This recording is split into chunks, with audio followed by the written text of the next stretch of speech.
এখনো পর্যন্ত আমার ব্যবহার করা সবথেকে কম দামের ফ্ল্যাগশিপ ফোন হলো এইটা এবং এই ফোনটাতে ডেফিনেটলি দারুণ একটা ডিজাইন আছে, গর্জিয়াস একটা ডিসপ্লে আছে এবং ইউনিক একটা ফিচার আছে নোটিফিকেশন লাইট, যেটাকে তারা ব্রিদিং হেলো বলতেছে। আর এখানে ভাই লাখ টাকার সেই ডায়নামিক আইল্যান্ড পেয়ে যাচ্ছেন। তবে ফ্ল্যাগশিপ ফোন বলতে কিন্তু আমরা লাখ লাখ টাকা বুঝি, বাট এই ফোনটার দাম কিন্তু লাখ টাকা নয়, মাত্র 30,999 টাকা। তো 30,999 টাকায় একটা ফ্ল্যাগশিপ ফোন পাচ্ছেন, সেটা কতটুকু আসলে ফ্ল্যাগশিপ ফোন হইতে পারে সেইটা ডেফিনেটলি একটা ময়না তদন্ত আপনারা পাবেন। আর আমার মনে হয় যে এখন যদি আপনি এই ফোনটা নাও কেনেন তাহলেও আপনার এই ফোনটার ভিডিও দেখা উচিত, এই ফোনটা সম্পর্কে আপনার আসলে জানা উচিত এবং এইটাকে আপনার একটু অ্যাটেনশন দেওয়া উচিত, বিস্তারিত জানতে পারবেন, ভিডিওটা দেখতে থাকেন। তবে অ্যাজ এ ফ্ল্যাগশিপ ফোন হিসেবে এটার প্রেজেন্টেশনটা আমার খুবই দারুণ লাগছে। বিশেষ করে আপনারা একটু বক্সটা দেখায় আপনাদেরকে, এই যে বক্সটা দেখতে পাচ্ছেন না, খুবই প্রিমিয়াম একটা বক্স তারা অফার করতেছে এবং বক্সের মধ্যে একটা ফোন পারচেস করলে যেসব অ্যাক্সেসরিজ আমাদের কিনতে হয় তার সব কিন্তু এই বক্সের মধ্যে আপনারা পেয়ে যাচ্ছেন। যেমন একটা টিপিইউ কভার আছে, একটা স্ক্রিন প্রোটেক্টর আছে, একটা চার্জিং অ্যাডাপ্টার এবং টাইপ সি থেকে টাইপ সি কেবল।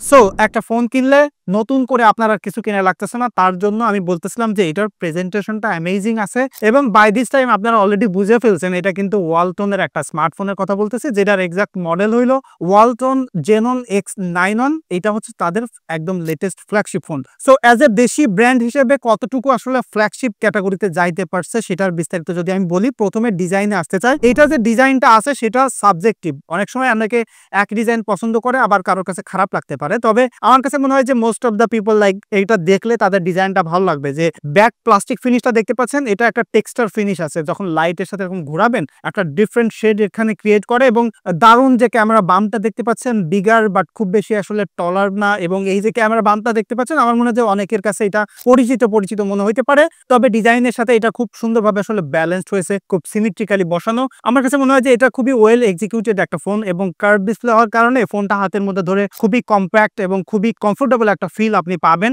আর এই যে ফ্রেমটা রয়েছে সেটা কিন্তু প্লাস্টিকের ব্যবহার করা হয়েছে। তার বটমে কিন্তু এখানে 33 ওয়াটের একটা টাইপ সি পোর্ট পেয়ে যাচ্ছেন, সো সুপার ফাস্ট চার্জ করতে পারবেন। আর ডুয়াল সিমের স্লট রয়েছে, যেখানে দুইটা সিম ব্যবহার করতে পারতেছেন। তবে মাইক্রো এসডি কার্ডের স্লট নাই এখানে, বাট আপনার সেটা প্রয়োজন হবে না বিকজ 256 জিবির ইন্টারনাল মেমোরি রয়েছে। আর তার পাশে কিন্তু এখানে একটা স্পিকার কাট আউট আপনারা দেখতে পাচ্ছেন। এখানে definitely as a flagship phone হিসেবে আমি এক্সপেক্ট করতাম যে এখানে যদি একটা স্টিরিও স্পিকার থাকতো তাহলে আরো বেটার হইতো। তবে এখানে তারা একটা মোনো স্পিকার ব্যবহার করছে, যেটার সাউন্ড কোয়ালিটি ভালো আছে, লাউডও আছে। তবে আমি ওয়ালটনের কাছে রিকোয়েস্ট করব আপনাদের নেক্সট ফ্ল্যাগশিপে আমি এখানে একটা স্টিরিও স্পিকার দেখতে চাই, সেটা হলে আরো একটু বেটার হবে অ্যাজ এ ফ্ল্যাগশিপ ফোন হিসেবে। তারপরে যদি আসি একদম উপরে, এখানে একটা কার্যকরী জিনিস তারা দিতে ভুলেনি, সেটা হলো এখানে একটা নয়েজ ক্যান্সেলিং মাইক রয়েছে, যেটা আপনার কথা বলার এক্সপিরিয়েন্সকে আরো একটু বেটার করবে। অর্থাৎ আপনি যদি কোনো নয়েজ এরিয়াতে কথা বলেন, আপনার অপর পাশের মানুষ ভাই নয়েজ শুনতে পারবে না, দারুণ কথা বলার এক্সপিরিয়েন্স পাবেন। সো এটা ডেফিনেটলি অ্যাপ্রিশিয়েট করার মতো একটা জিনিসটা আসলে করছে।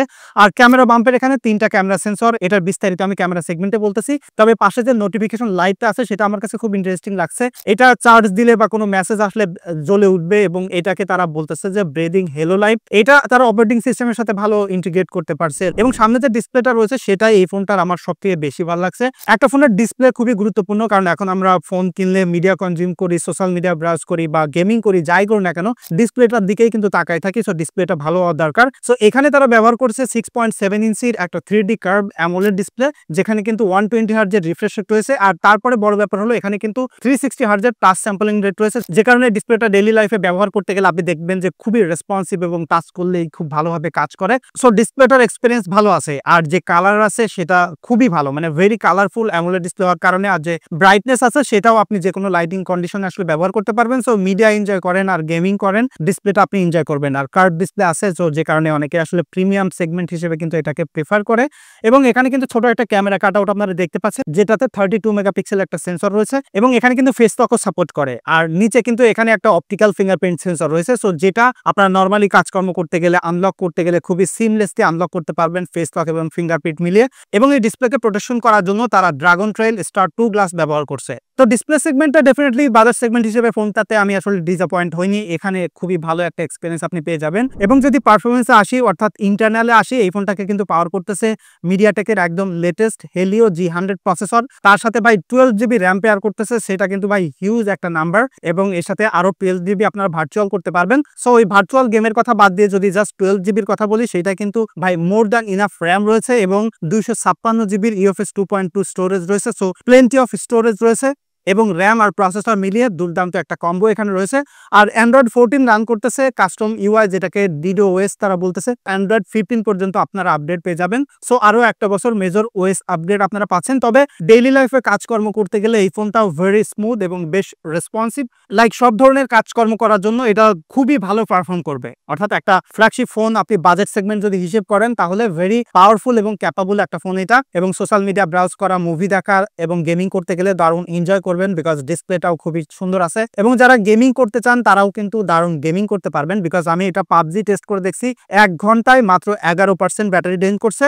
আর এখানে কিন্তু দারুণ একটা স্টেবল পারফরমেন্স প্রোভাইড করেছে। মেজর কোনো হিটিং ইস্যুস আমি পাইনি এবং ভেরি মিনিমাল ফ্রেম ড্রপ ছিল, স্মুথ আলট্রা পর্যন্ত এটা সাপোর্ট করে পাবজিতে। সো যারা আসলে একটা স্টেবল গেমিং পারফরমেন্স পেতে চান তারা দুর্দান্ত এটাতে গেমিং করতে পারবেন। আর যেটা বললাম যে হিটিং ইস্যুস না থাকার কারণে মজাটা আসলে লঙ্গার পিরিয়ডের জন্য ভালো হয়। আর যে প্রসেসরটা রয়েছে সেটা তো ডেফিনেটলি একটা প্রুভেন প্রসেসর। সো ওভারঅল আমি বলতে পারি যে পারফরমেন্স সেগমেন্টে এটা খুবই ভালো হবে এবং লঙ্গার পিরিয়ডের জন্য কিন্তু এই প্রসেসরটা বা এই কম্বোটা আপনাকে দারুণ একটা এক্সপিরিয়েন্স প্রোভাইড করবে। এবং যদি এটার ক্যামেরাতে আসি, পিছনে কিন্তু 3টা ক্যামেরা সেন্সর দেখতে পাচ্ছেন, তবে ভাই একটা কিন্তু কাজের সেন্সর, যেটা সনির IMX682 সেন্সর ব্যবহার করছে তারা। এবং এই সেন্সরটা নর্মালি ছবি তুলতে গেলে প্রপার লাইটে কিন্তু খুবই দারুণ। আর এখানে তাদের যে ক্যামেরা অ্যাপসটা আছে সেটা খুবই রেসপন্সিভ, খুবই সিম্পল এবং ইজি টু ইউজ। যে পিকচার কোয়ালিটি পাওয়া যায় সেটা মোটামুটি ভালো শার্প আছে। আর ফেসটা সামান্য সাটল স্মুথ করে। আর social media ready type, like আপনি ছবি তুললেন, আপনি ইনস্ট্যান্টলি আসলে সেটা সোশ্যাল মিডিয়াতে আপলোড দিতে পারবেন। সো যারা আসলে এডিট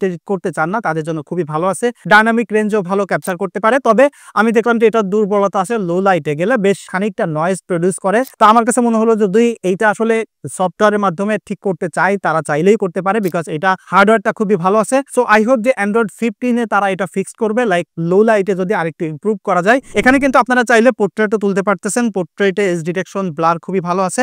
এবং যেটা বলছিলাম যে ফেসটা সাটল স্মুথ হওয়ার কারণে ছবিটা দেখতে আসলে ভালো লাগে, যে কারণে আপনি যদি প্রপার লাইটে এটা দিয়ে পোর্ট্রেট তোলেন ভালো লাগবে দেখতে। এবং যে সেলফি ক্যামেরাটা এখানে তারা ব্যবহার করছে 32 মেগাপিক্সেলের, এটা অ্যামেজিং একটা সেন্সর। লাইক প্রপার লাইটে যদি সেলফি তোলেন এবং কন্ট্রাস্টি লাইট বলেন, আর যদি আপনি পোর্ট্রেট সেলফিও তুলতে চান খুবই এক্সপিরিয়েন্স ভালো পাবেন। আর ভিডিও কলিং এর এক্সপিরিয়েন্সও ভালো আছে। ওভারঅল মিলিয়ে সেলফি ক্যামেরাটা দারুণ আছে। আর যদি ভিডিও করতে চান এখানে কিন্তু আপনারা সর্বোচ্চ 2K পর্যন্ত ভিডিও করতে পারবেন। সো ভিডিওর ক্ষেত্রে আমি যে দুর্বলতা দেখছি সেটা হচ্ছে যে ভিডিওতে একটু বেশি শেকি ছিল।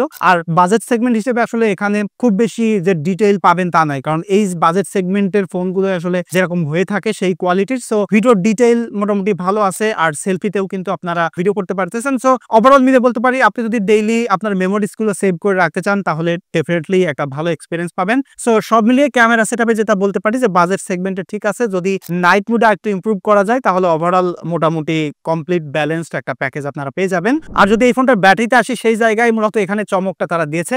মনস্টার 5000 মিলিঅ্যাম্প একটা ব্যাটারি তারা ব্যবহার করছে, যেটাকে ফাস্ট চার্জ করতে পারতেছেন 33 ওয়াট পর্যন্ত। সো ভাই এটার ব্যাটারি ব্যাকআপ শেষ করা মুশকিল, লাইক 1-1.5 দিন 2 দিন পর্যন্ত খুব ভালোভাবে এটা আপনাকে পার করে দিতে পারবে। সো যারা আসলে হেভি ইউজার আর ডেইলি লাইফে নরমালি ইউজ করেন, মিডিয়া কনজিউম করেন প্রচুর, তারা দারুণভাবে এনজয় করবেন। যদি আমি ফাইনালি র্যাপ আপ করতে চাই এই ফোনটাকে নিয়ে যে কতটুকু আসলে ফ্ল্যাগশিপ ফোন হইতে পারছে, সো এখানে অনেক কিছু মিসিং আছে। তবে একটা জিনিস আপনাকে মাথায় রাখতে হবে, 2025 সালে এসে আমাদের দেশীয় একটা কোম্পানি ওয়ালটন তারা একটা ফ্ল্যাগশিপ ফোন বানানোর সাহস পেয়েছে বা একটা ইনিশিয়েটিভ নিয়েছে, সেটাই কিন্তু বড় ব্যাপার। আমরা কিন্তু ফ্ল্যাগশিপ ফোন বললে বিভিন্ন কোম্পানিকে জানি এবং দেখবেন যে বড় বড় কোম্পানিও ফ্ল্যাগশিপ ফোন বানায় বিভিন্ন জায়গায় আসলে ধরা খায়, একটা হিটিং ইস্যুস নিয়ে আসে, ক্যামেরা ভালো হয় না, এটা সেটাতে ঝামেলা করে, সেইগুলো আবার আপডেট দিয়ে সলভ করা লাগে। সো সেই জায়গায় ওয়ালটনের মতো একটা কোম্পানি তারা যে সাহস করে ফ্ল্যাগশিপ ফোন বানানোর চেষ্টা করতেছে, সেই জন্য আজ বাংলাদেশি হিসেবে আমাদের তাদের সাপোর্ট করা উচিত। হ্যাঁ, আপনি তাদের ফোন কিনবেন কি না কিনবেন সেটা আপনার ব্যাপার। তবে আপনি যদি চিন্তা করেন যে বাংলাদেশের সিটিজেন হিসেবে যে আমাদের নিজেদের কোম্পানির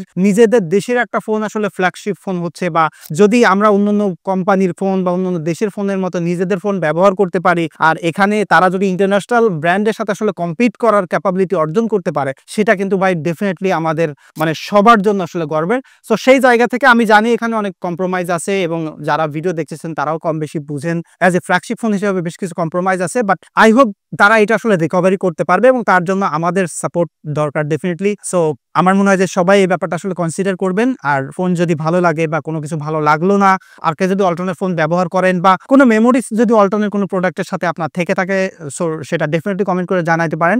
দেখা হচ্ছে পরবর্তী ভিডিওতে। ধন্যবাদ সবাইকে।